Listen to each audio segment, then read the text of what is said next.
Returning an item in Shopee is a straightforward process that can be completed in a few steps.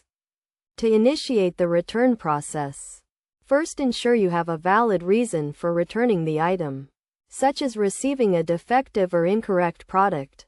Start by logging into your Shopee account and navigating to the My Orders section, where you can view all your past and current orders.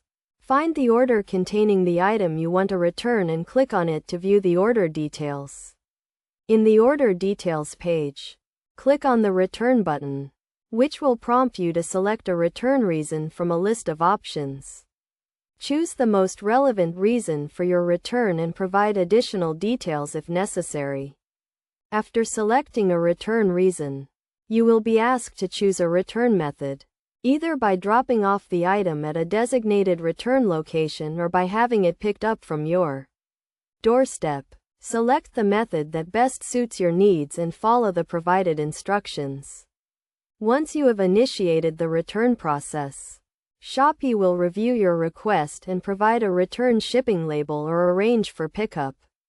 Ensure the item is properly packaged and includes all original packaging and accessories to avoid any issues with the return. After the seller receives the returned item, they will process a refund or replacement, depending on your chosen return option. Refunds are typically processed within a few working days and will be credited back to your original payment method. To ensure a smooth return process, it is essential to carefully review Shopee's return policy and the seller's return and refund policies before initiating a return. Additionally, make sure to keep the return shipping label and any other relevant documents, as you may need to provide them as proof of return if any issues arise.